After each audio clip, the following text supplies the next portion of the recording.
Heads up, this podcast isn't therapy. It's bold, blunt, and irreverent, but it's not a substitute for professional help. Full disclaimer is in the blurb below. Hey, it's Annie, and today I'm going to do an episode on the soft launch. This is a short one. I'll probably come back to this topic later. So, if you've been cropped, you've been demoted. If you've been blurred, you've been benched. And if you've been posted without a tag, congratulations, you're in a situationship. So, welcome to today's relationship autopsy, where I'm going to unzip the body bag on one of modern dating's most quietly humiliating inventions, the soft launch. You know the drill, you're not official, but you're not official. You're visible, but only from the elbow down. You're hinted at, not named. You appear in their Instagram stories.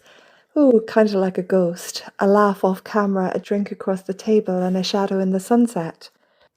So the soft launch is sold to us as taking it slow, but that's not what it is. It's a holding pattern, and holding patterns don't end in fireworks. They end in an emergency landing.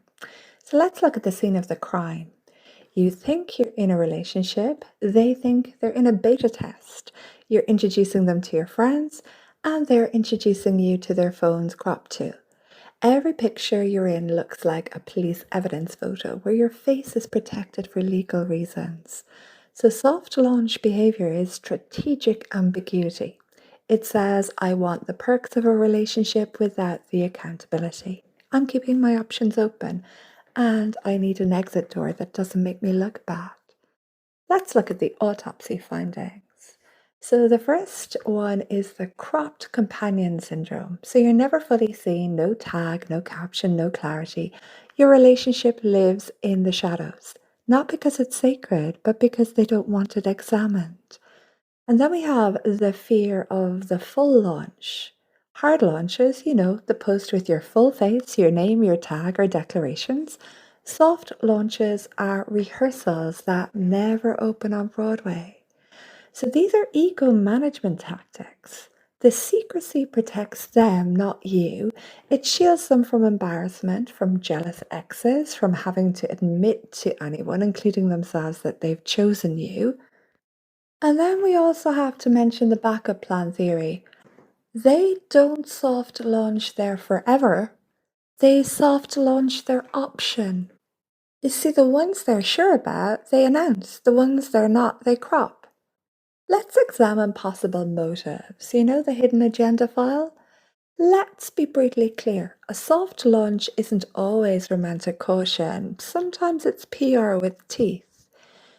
Well, it could be about making an ex jealous. You're the bait, not the prize.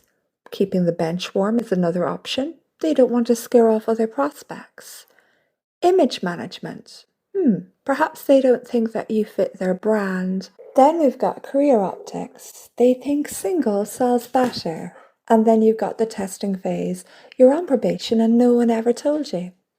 We've also got to include fear of embarrassment. They've hard launched badly before and now you're paying for someone else's mistakes. Private or hiding? Well, real privacy means no post at all. Not a half post designed to stir gossip. And then you have to consider parallel relationships. Essentially, someone else is still in the picture, either literally or emotionally. And finally, we've got relationship purgatory. They don't know if they want you, but they know they don't want to be alone. My psychodynamic take on this is that soft launching feeds their need for control and social image while keeping you in emotional limbo. It's a non-committal space where they can enjoy being taken without having to own the choice in public.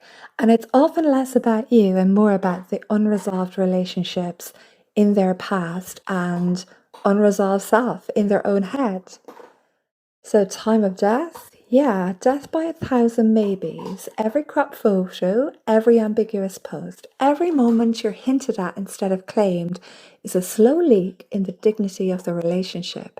By the time you realize you've been marketed like an upcoming product instead of introduced like a partner, the trust has actually flatlined. Let me give you a little bit of truth. If someone is proud of you, you'll never have to guess.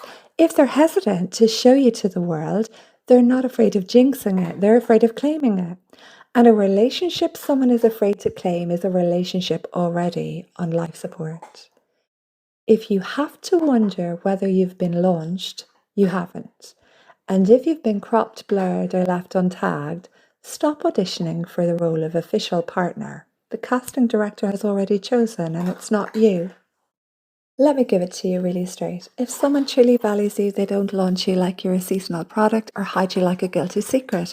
They stand beside you in the open. Anything else is a tactic, and tactics are for opponents, not for partners. You see, a soft launch keeps an individual from having to admit to anyone that they made a choice. Because when someone hides you in plain sight, you're not in a romance, you're in a strategy meeting you didn't agree to attend.